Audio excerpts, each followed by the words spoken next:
देख रहे हैं न्यूज़ 7 हिंदी, राष्ट्र प्रथम। नमस्कार, न्यूज़ 7 हिंदी में आप सभी का स्वागत है। मैं हूं मधुमिता। एक नजर उत्तर प्रदेश की बड़ी खबरों पर। 2026 के पश्चिम बंगाल विधानसभा चुनाव प्रचार के दौरान उत्तर प्रदेश के मुख्यमंत्री योगी आदित्यनाथ ने आक्रामक रुख अपनाते हुए टीएमसी सरकार और ममता बनर्जी पर तीखे हमले किए। उनके बयानों का मुख्य फोकस बुलडोजर, सुरक्षा और यूपी मॉडल था। योगी आदित्यनाथ ने बैंकुरा की रैली में ममता बनर्जी के 2021 के नारे खेला होबे का पलटवार करते हुए कहा, बंगाल अब चुप नहीं रहेगा, अब खेल खत्म, विकास शुरू। उन्होंने कहा कि 4 मई चुनाव परिणाम के बाद टीएमसी के गुंडे सड़कों पर पंचर बनाते नजर आएंगे। उन्होंने यह भी कहा कि टीएमसी के गुंडे अंडरग्राउंड होने लगे हैं। योगी ने यह भी कहा था कि बंगाल की स्थिति 2017 से पहले के उत्तर प्रदेश जैसी है, जहां अराजकता थी। उन्होंने वादा किया कि अगर बंगाल में डबल इंजन की सरकार आई तो यहां भी यूपी की तरह कानून का राज होगा और अपराधियों पर बुलडोजर चलेगा। उन्होंने कहा कि बंगाल की पहचान काबा से नहीं बल्कि मां कालीबाड़ी से है। योगी ने आरोप लगाया कि ममता सरकार ने बंगाल की जमीन घुसपैठियों को सौंप दी है और दुर्गा पूजा जैसे त्योहारों पर रोक लगाई जाती है। उन्होंने दावा किया कि जहां जहां उन्होंने रैलियां की हैं वहां भाजपा 85% के स्ट्राइक रेट से आगे है।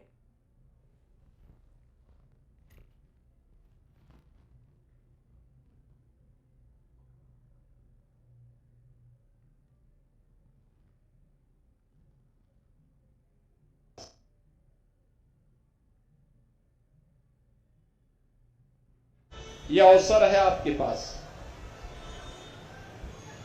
टीएमसी की अराजकता और कुशासन से मुक्त होने का,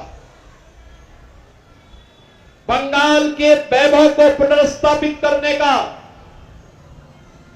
बंगाल के दिल में काबा नहीं, बंगाल के दिल में काली है, माता काली है, इसका एहसास कराने के लिए बंगाल के नयनों में मां दुर्गा है। मां दुर्गा मदीना नहीं है, मां दुर्गा है, इसका एहसास कराने का समय आ गया है। और इसीलिए मैं कहता हूं, ये कांग्रेस, कम्युनिस्ट, टीएमसी, एसपी, इन सब ने प्रयास किया था अयोध्या में राम मंदिर रोकने का। डबल इंजन सरकार आई, क्या ये राम मंदिर बनने से रोक पाए? आज अयोध्या में भगवान राम का भव्य मंदिर का निर्माण हो गया है। उत्तर प्रदेश गुंडा मुक्त, माफिया मुक्त हो गया है।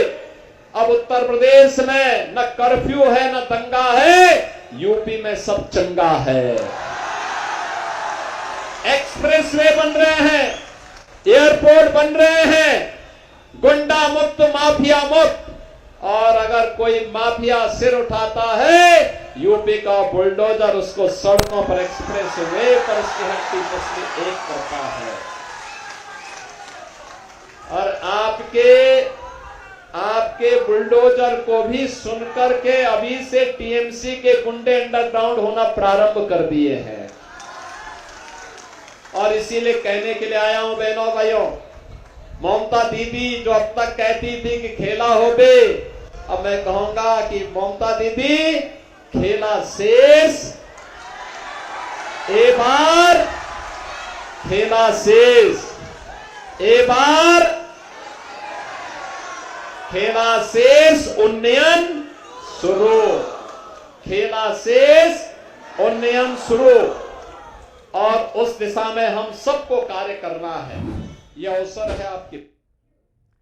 पश्चिम बंगाल विधानसभा चुनाव के परिणामों के बाद समाजवादी पार्टी के राष्ट्रीय अध्यक्ष अखिलेश यादव ने भाजपा पर तीखे आरोप लगाए। यह अवसर है आपके पास। चुनावी नतीजों को देश के राजनीतिक इतिहास का काला दिन बताया और कहा कि ये लोकतंत्र के लिए बेहद चिंताजनक है। अखिलेश यादव ने आरोप लगाया कि चुनाव में जिस तरह की अनियमितताओं और धांधली की बातें सामने आ रही हैं, वो पिछले साल 2022 में उत्तर प्रदेश में हुए चुनाव की स्थिति की तरह ही है। उन्होंने आगे ये भी कहा कि ये लोकतंत्र और चुनाव प्रक्रिया की पारदर्शिता पर सवाल उठाता है। उन्होंने कहा, जहां जहां लोकतंत्र और जनता की आवाज दबाई जा रही है, वहीं देश में राजनीतिक विश्वास कमजोर हो रहा है। ये केवल बंगाल का मुद्दा नहीं है बल्कि पूरे देश के लोकतंत्र के लिए चेतावनी भी है। समाजवादी पार्टी और अन्य विपक्षी दल लगातार चुनाव प्रक्रिया की निष्पक्षता को लेकर सवाल उठा रहे हैं। अखिलेश यादव के बयान ने राजनीतिक हलकों में नई बहस और तनाव को जन्म दे दिया है और चुनाव आयोग की भूमिका पर भी व्यापक चर्चा शुरू हो गई है। पश्चिम बंगाल विधानसभा चुनाव के नतीजे आज साफ हो रहे हैं। सभी निर्वाचन क्षेत्रों से मतगणना का काम जोरों पर है और शुरुआती रुझानों में बीजेपी काफी बढ़त बनाए हुए है। चुनावी हलकों में इस बार के परिणामों को लेकर उत्सुकता अपने चरम पर है। इसी बीच उत्तर प्रदेश के वाराणसी से जश्न की तस्वीरें सामने आई हैं। शहर में लोग बीजेपी की बढ़त और संभावित जीत का उत्सव मना रहे हैं। विशेषकर महिलाओं ने जहां झाल मुड़ी बांटकर खुशी का इजहार किया है और वहीं स्थानीय बाजारों और गलियों में जश्न का माहौल देखने को मिला है। विश्लेषकों का कहना है कि बंगाल में इस बार राजनीतिक समीकरण काफी बदल रहे हैं और शुरुआती रुझान भाजपा के लिए आशाजनक संकेत दे रहे हैं। हालांकि अंतिम नतीजों के आने के बाद तक सभी दलों में उत्सुकता और हलचल बनी रहेगी। ये घटना न केवल बंगाल के राजनीतिक माहौल को दर्शाती है बल्कि ये भी बताती है कि उत्तर प्रदेश सहित अन्य राज्यों में जनता की राजनीतिक प्रतिक्रिया किस हद तक सक्रिय है।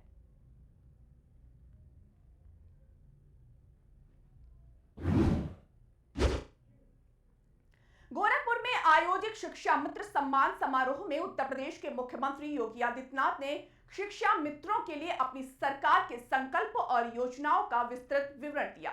उन्होंने कहा, कुछ चंदा वसूलीबाजों ने पहले शिक्षा मित्रों का शोषण किया, लेकिन भाजपा सरकार हमेशा शिक्षा मित्रों के साथ खड़ी रही है। सीएम ने ऐलान किया कि शिक्षा मित्रों का मानदेय बढ़ा दिया गया है ताकि उन्हें उनके योगदान और मेहनत का उचित पुरस्कार मिल सके। उन्होंने कहा, अब शिक्षा मित्रों की सैलरी 18,000 रुपए हो गई। ये बच्चों के भविष्य और शिक्षा की गुणवत्ता में सुधार के लिए जरूरी कदम है। योगी आदित्यनाथ ने आगे कहा कि शिक्षक सिर्फ पढ़ाने वाला नहीं बल्कि बच्चों के भविष्य की सामाजिक और नैतिक जिम्मेदारी निभाने वाला स्तंभ है। उन्होंने शिक्षा मित्रों से अपील की कि वे अपनी जिम्मेदारी निभाते हुए शिक्षा के क्षेत्र में उत्कृष्ट के लिए नए मानक स्थापित करें। समारोह के दौरान मुख्यमंत्री ने शिक्षकों और शिक्षा मित्रों के काम को सराहा और आश्वस्त किया कि उनकी सेवा और मेहनत को हमेशा प्राथमिकता दी जाएगी।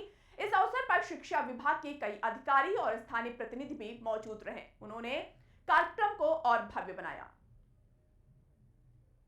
तो वह कोई भी बैंक इसमें आपको ये सुरक्षा प्रदान करने को तैयार होगा। हम लोगों ने बहुत सारी संस्थाओं को उपलब्ध करवाया है, हमने बहुत सारी संस्थाओं को उपलब्ध करवाया है और ये केवल आपके अकाउंट उसमें होने पर ये सुविधा आपको उपलब्ध हो सकती है। और सामूहिक रूप से 1,43,000 काफी बड़ी संख्या है।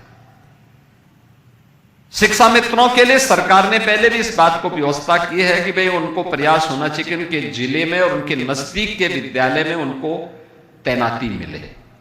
जो महिलाएं, खासतौर पर जो बेटियां शादीशुदा हैं, अपने मायका के में पहले भर्ती हुई थी, बाद में वो ससुराल में चली गई, उनका ब्याह हो गया, तो उनको नजदीक का कोई विद्यालय उनको मिले या म्यूचुअल ट्रांसफर की व्यवस्था भी उनको होनी चाहिए। तत्काल उसमें निर्णय करके हमें उस समस्या का समाधान का रास्ता भी निकाल देना चाहिए। और इसीलिए ये इतना कुछ सरकार कर रही है। याद रखना, हमें इस बात को ध्यान में रखना होगा कि आज का समय सकारात्मक सोच का है, सकारात्मक सोच का है। और आप शिक्षक हैं, एक शिक्षा जगत से जुड़ा हुआ व्यक्ति अगर सकारात्मक सोच का नहीं है तो वह तो समाज की पुण्य क्षति कर देगा। हमारा नेचर ट्रेड यूनियन जैसा नहीं हो सकता, नहीं हो सकता। हमें तो सकारात्मक भाव के साथ कार्य करते हुए समाज के लिए, जिन बच्चों को एक अभिभावक बड़े विश्वास के साथ हमारे पास भेज रहा है,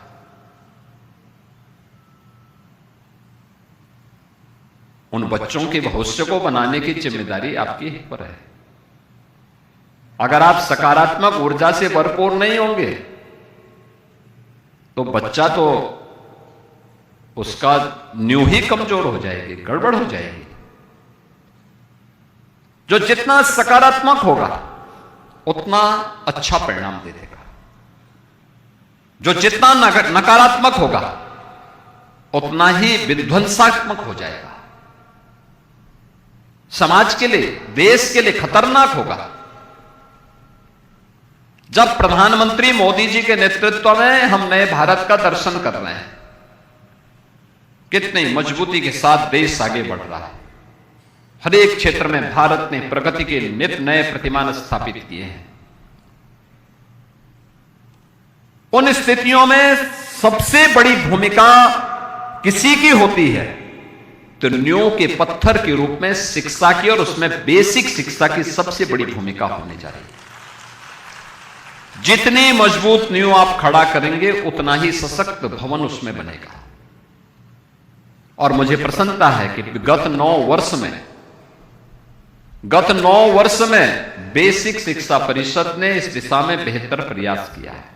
उत्तर प्रदेश को हम लोगों ने हर एक क्षेत्र में आगे बढ़ाया है, लेकिन वो परिवर्तन दिखता है। ऑपरेशन कायाकल्प, आज विद्यालयों में आप जाइए, क्या परिणाम है।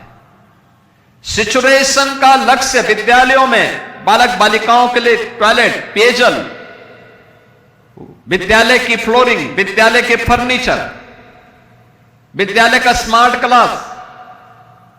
पहले क्या था, ये 30 से लेकर के 36% के बीच में था, और आज लखनऊ में बड़े मंगल के अवसर पर श्रद्धालुओं और आस्थावान लोगों को एक विशाल सैलाब देखने को मिला। शहर के सभी हनुमान मंदिरों में सुबह से ही भक्तों की लंबी कतारें देखने को मिली। लोग भक्ति और पूजा अर्चना से लीन होकर अपने मनोकामनाओं की पूर्ति के लिए पहुंच रहे थे। शहर भर में भंडारे और सेवा कार्यक्रम भी आयोजित किए गए, जिनमें हजारों लोगों को प्रसाद और भोजन कराकर उनकी सेवा की गई। यह पर्व न केवल धार्मिक आस्था का प्रतीक है, बल्कि आपसी भाईचारे और सेवा भावना को बढ़ावा देने का भी अवसर है। इस अवसर पर हर वर्ग के लोग, बड़े छोटे, महिलाओं और बच्चे सक्रिय रूप से भाग लेते दिखाई दिए। मंदिरों और भंडारों के पास सुरक्षा व सुविधा व्यवस्था के लिए स्थानीय प्रशासन ने भी खास इंतजाम किए थे। विशेष रूप से इस पर्व ने ये संदेश दिया कि भक्ति केवल पूजा अर्चना तक सीमित नहीं है, बल्कि समाज में एकता, सहयोग और सेवा की भावना को भी प्रकट करती है। इस प्रकार लखनऊ में बड़े मंगल का ये आयोजन धार्मिक उल्लास और सामाजिक सौहार्द का अद्भुत संगम बन गया। HERO hero. पापा, ये हीरोज कौन होते हैं? हीरोज हर जगह होते हैं, फिल्मों में, फिल्मों के बाहर भी। और ये हीरोज दिखते कैसे हैं? हीरोज सबसे अलग होते हैं, लेकिन अलग दिखते नहीं। हीरो टॉल होते हैं कि शॉर्ट होते हैं? वो खाना खाते हैं कि नहीं? स्कूल जाते हैं कि नहीं? वो पढ़ाई करते हैं कि नहीं? ये हीरोज भी होमवर्क करते होंगे क्या? वो कुकीज खाते हैं क्या?